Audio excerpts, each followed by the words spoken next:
Hello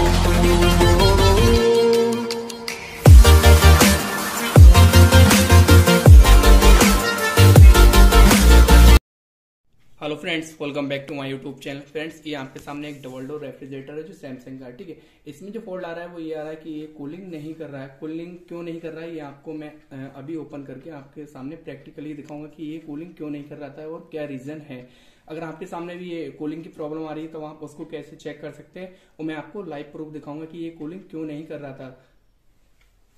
तो अभी क्या किया है, मैंने इसका दरवाजा जो है वो ओपन कर लिया और बाकी जो कंप्रेसर था, हमारा कंप्रेसर कंटिन्यू रनिंग कंडीशन में था, कोई दिक्कत नहीं थी। उसका जो OLP और रिले होती है वो भी ठीक था, प्रॉपर तरीके से वर्क कर रहा था। और इसका जो टाइमर है वो टाइमर भी प्रॉपर तरीके से वर्क कर रहा है। बट इसमें क्या हो रहा था, नीचे कूलिंग हो रही थी, ऊपर जो कूलिंग हो रही थी वो भी मतलब इतनी खास नहीं थी। जो कूलिंग मतलब जो चिल्डपना होता है वो भी नहीं था इसमें। ठीक है, तो मैं आपको ये ओपन करके फिर आपको दिखाता हूँ। इसमें क्या होता है, ये जो लगा होता है इसको आपको इस तरीके से रिमूव कर देना है और ये चीज भी आपको बाहर निकाल लेनी है। ठीक है, और इसको भी निकाल देना है, ये सारी चीजें निकाल देना है। उसके बाद मैं आपको ये पास से दिखा रहा हूं कि आप इसको कैसे ओपन कर सकते हैं। तो आप देख रहे हैं यहाँ पे क्या है, दो स्क्रू मतलब लगे हैं। इससे क्या होता है, इस बॉडी से अटैच होते हैं ये दोनों स्क्रू। आपको क्या करना है, बस इन दोनों स्क्रू को रिमूव कर देना है। उसके बाद ये वाला जो होगा, ये जो पार्ट होगा वो बाहर निकल जाएगा। तो आप इस तरीके से निकाल सकते हैं। मैं क्या कर रहा हूँ, बस आपको दिखाया था कि यहाँ पे दो स्क्रू होते हैं। आप देख रहे हैं इस समय ये दोनों स्क्रू, इनको ओपन कर लेना है, फिर इसके बाद ये बाहर निकल जाएगा। पहले मैं इसको ओपन कर देता हूँ। तो इसके हमने दोनों स्क्रू जो थे वो रिमूव कर दिए। उसके बाद आपको बॉडी क्या करना है, ऐसे निकाल देना और आप जब लगाएंगे तो इसी तरीके से लगा सकते हैं। ठीक है, तो इसको हमने रिमूव कर दिया। उसके बाद क्या है, यहाँ पर जो यहाँ पे आप देख रहे हैं सिंबल बना है, यहाँ पे क्या है एक स्क्रू होता है। ठीक है, तो इसको क्या करना है, एक टेस्टर या फिर आपके पास जो मतलब पतली बारीक चीज कोई हो उससे आप इसको निकाल सकते हैं, इसकी कैप को। उसके बाद यहाँ से एक स्क्रू रिमूव करेंगे, वो आपको मैं दिखा दूंगा कि आप कैसे निकाल सकते हैं इसको। तो ये जो है आप इसको ऐसे मतलब रिमूव कर सकते हैं। ठीक है, अब देख रहे हैं ये जो कैप थी इसकी कैप निकल गई। उसके बाद क्या करना है, आपको इसके अंदर एक स्क्रू है उसको ओपन कर लेना है। ठीक है,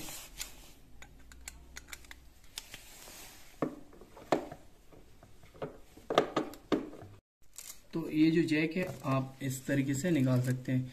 तो यहाँ पे जो दिक्कत थी आप देख रहे हैं, इसको हमने क्या है रेफ्रिजरेटर को बंद करा दिया था। इसमें आइस बहुत ज्यादा थी, आप देख रहे हैं अभी भी यहाँ पर आइस है। ये जो आइस है, ये आइस क्यों थी इसका भी मैं रीजन आपको बताऊंगा। तो यहाँ से क्या है, आपको इस वाले जैक को रिमूव कर देना है। ठीक है, आप अच्छे से इसको प्रेस करेंगे, उसके बाद ये रिमूव हो जाएगा। उसके बाद ये जो जैक होता है ये हीटर का जैक होता है।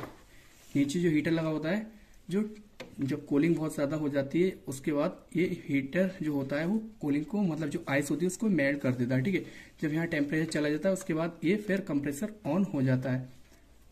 तो एक आपको हीटर कैसे चेक करते हैं ये भी मैं आपको अभी बता दूंगा। ठीक है, तो ये जो आप एक समझ रहे हैं, एक इस साइड है हीटर का और दूसरा इस साइड पॉइंट है। ठीक है, इन दोनों पॉइंट को करना है, एक इस पॉइंट पे रखना है, दूसरी उस वाले पॉइंट पे रखना है। उसके बाद क्या है, मीटर में जो क्वांटिटी की रेंज पे मीटर को सेट कर देना। उसके बाद मीटर में एक अलार्म का साउंड आएगा। ठीक है, अगर अलार्म का साउंड आता है तो इस कंडीशन में आपका जो हीटर होता है वो एकदम प्रॉपर तरीके से वर्क करता है, हीटर एकदम ठीक होता है। ठीक है, अगर अलार्म का साउंड नहीं आता है तो उस कंडीशन में क्या होता है, आपका हीटर खराब होता है। ठीक है, खराब हो जाता है, इसी वजह से वहां पे कंटिन्यूटी का साउंड नहीं आएगा।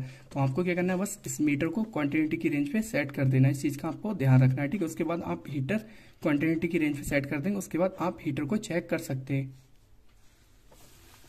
मैं आपको मतलब पास से दिखा रहा हूँ और इसके बाद मैं इन दोनों वाले पॉइंट पे लगाता हूँ। ठीक है, आप देख रहे हैं इस समय जो हीटर है हमारा एकदम रनिंग कंडीशन में ओके, कोई दिक्कत नहीं है, हीटर में फॉल्ट ही नहीं है। अब आपको बताता हूँ, इस जो रेफ्रिजरेटर में जो दिक्कत थी वो ये थी कि इसमें जो आइस बहुत ज्यादा हो रही थी, नीचे कूलिंग हो रही थी और ऊपर कूलिंग हो रही थी तो बहुत ज्यादा कम, क्योंकि इसका जो एपोरेटर था आइस से भर गया था बहुत ज्यादा। अभी भी आप देखेंगे तो ये जो आप देख रहे हैं एपोरेटर हल्की हल्की इसमें आइस है। ठीक है, और मैंने अभी आपको फैन पे भी दिखाई थी कि वहां पे भी आइस बहुत ज्यादा ठीक थी। वहां पे फैन का जो कवर था वहां पे आइस थी। तो उसमें जो दिक्कत थी वो फैन में दिक्कत थी, फैन जो था उसका रुक रहा था। ठीक है, तो उसकी बॉडी में आपको दिखाऊंगा कि फैन क्यों रुक रहा था। तो इसमें क्या होता है, इसकी बॉडी होती है, इसमें दो स्क्रू होते हैं, मैंने ओपन कर लिए। उसके बाद इसमें जो दिक्कत आई थी वो बुश की आई थी। ठीक है, इसका जो बुश था वो एकदम एक साइड से दब गया था बुश, इसी वजह से इसका जो मतलब फैन था, फैन प्रॉपर तरीके से नहीं चल रहा था, ये दिक्कत थी। तो मैं इन्हें इसका बुश निकाल दिया। उसके बाद मैंने ये बुश लिया, बुश को मतलब अच्छे से इसमें अटैच कर देना। उसके बाद जो बुश है उसको लगा देना है। ठीक है, यहाँ पर बुश को अटैच कर देना है। उसके बाद ये प्लास्टिक का जो कवर होता है इसको ठीक से फिट कर देना है। ठीक है, ये दोनों स्क्रू हैं, एक स्क्रू इस साइड होता है, एक इस साइड होता है, इन दोनों स्क्रू को लगा देना है। तो इन दोनों स्क्रू को आपको ओपन मतलब इसको टाइट कर देना है अच्छे से।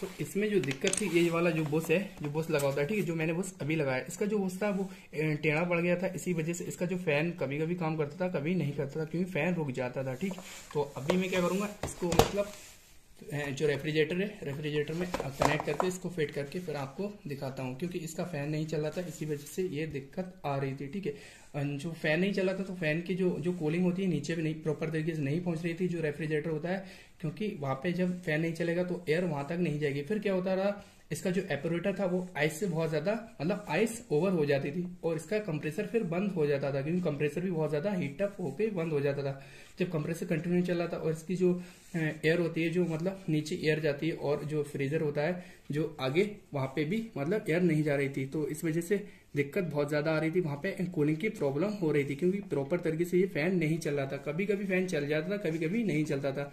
तो आपके सामने अगर ये फॉल्ट आता है कूलिंग की प्रॉब्लम में, तो आप इस तरीके से चेक कर सकते हैं कि आपका सबसे पहले आपको क्या करना है, OLP और रिले को चेक आउट करना है। फिर आपको कंप्रेसर चेक आउट करना है कि कंप्रेसर प्रॉपर तरीके से वर्क कर रहा है या नहीं कर रहा है। फिर आपको फैन भी चेक कर लेना। उसके बाद आपको मतलब जो गैस होती है, गैस को भी देख लेना कि वहां पे जो रेफ्रिजरेटर उसमें गैस है या नहीं है, या फिर आपका जो रेफ्रिजरेटर वो चोकिंग में तो नहीं है। चोकिंग की मैंने वीडियो अपलोड कर दी, वो आप वीडियो लिस्ट में जाके देख सकते हैं, वरना मैं उसका डिस्क्रिप्शन में लिंक दे दूंगा, ऊपर आई बटन में भी आपको लिंक दे दूंगा, आप वहां से भी जाके देख सकते हैं। तो इसमें जो फॉल्ट था वो फ्रेंड्स इस फैन का था, फैन इसका रुक रहा था। बाकी हमने फैन आप डायरेक्टली चेक कर सकते हैं, यहाँ से क्या है, लाइन न्यूट्रल दें, 220 वोल्ट दें, और उसके बाद आप डायरेक्ट फैन को चेकआउट कर सकते हैं। जो डबल डोर रेफ्रिजरेटर होते हैं उनमें 220 वोल्ट पे फैन चलता है, बट जो इन्वर्टर मॉडल होते हैं उनमें क्या है, 15 वोल्ट पे मतलब डीसी पे चलता है, वो 15 वोल्ट डीसी पे चलता है। ये नॉन इन्वर्टर जो रेफ्रिजरेटर है उनमें फैन लगा होता है, वो फैन 220 वोल्ट पे चलता है। जो इन्वर्टर मॉडल होते हैं उनमें जो फैन चलता है वो 15 डीसी वोल्ट पे चलता है। तो आपको ये चीज पहले नोट कर लेना, उसके बाद आपको चेक करना है कि वहां पे हम 220 वोल्ट दें या फिर 15 वोल्ट दें। अगर डीसी वोल्ट होगा वहां पे लिखा होगा 15 डीसी वोल्ट, ठीक है। अगर एसी वोल्ट होगा तो वहां पे 220 वोल्ट लिखा होगा, तो आप डायरेक्टली चेक कर सकते हैं अगर एसी मतलब फैन है, ठीक है। तो इस तरीके से आप चेक कर सकते हैं, आपकी जो प्रॉब्लम होगी वो सॉल्व हो जाएगी। आप जो है ना इसको इस तरीके से जैक को अटैच कर सकते हैं, क्योंकि यहाँ पे क्या होता है, डबल डोर रेफ्रिजरेटर में स्पेस बहुत कम देते हैं और इसका वायर भी इतना बड़ा नहीं होता कि आप इसको मतलब सुकून से कर सकते हैं। तो इसमें थोड़ा कॉम्प्लिकेटेड होता है, बट हो जाता है। तो आप इस तरीके से इसको जैक मतलब अटैच कर सकते हैं। इसको सीधा रखें, उसके बाद इसको जैक को अटैच करते हैं। उसके बाद आपको क्या करना है, ये वाला जो मतलब आगे का पार्ट है इसको ऐसे अटैच कर देना है और आराम से आपको प्रेस करना है इसको। ये आपको लगा के उसके बाद आपको ऐसे प्रेस कर देना है, इसको थोड़ा तेज हाथ मारेंगे, उसके बाद ये जो होगा एकदम प्रॉपर तरीके से लग जाएगा।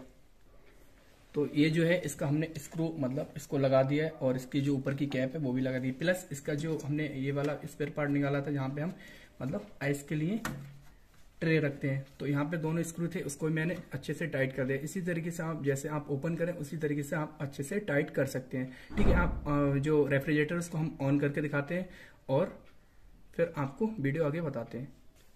तो अभी क्या किया, हमने इस रेफ्रिजरेटर को ऑन कर दिया और बाकी इसमें जो फैन भी है, फैन की भी हवा आ रही है और अच्छे से ये प्रॉपर तरीके से चल रहा था, क्योंकि फैन की जो दिक्कत थी जो वो उसका टेढ़ा पड़ गया था, इसी वजह से फैन कभी चलता था फैन और रुक भी जाता था। तो जो उसकी प्रॉब्लम थी तो वो ठीक कर दी। और कभी कभी ऐसा भी होता है कि जो बॉडी होती है फैन की वो मतलब डिसबैलेंस हो जाती है, इस वजह से भी आपका फैन नहीं चलता है।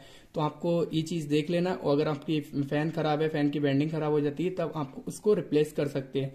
तो जो प्रॉब्लम थी वो ठीक होगी, एकदम प्रॉपर तरीके से अब कूलिंग करेगा और कोई दिक्कत नहीं रहेगी। और बाकी जो रिजल्ट होगा वो मतलब आधे घंटे में पता लग जाएगा कि नीचे कूलिंग हो रही है या नहीं हो रही है, ठीक है। फिलहाल जो फैन की दिक्कत थी वो हमने ठीक कर दी। तो फ्रेंड्स वीडियो कैसी लगी, अगर वीडियो अच्छी लगी वीडियो को लाइक कर दो, चैनल पे न्यू विजिट किया है चैनल को सब्सक्राइब कर दो। Thank you for watching.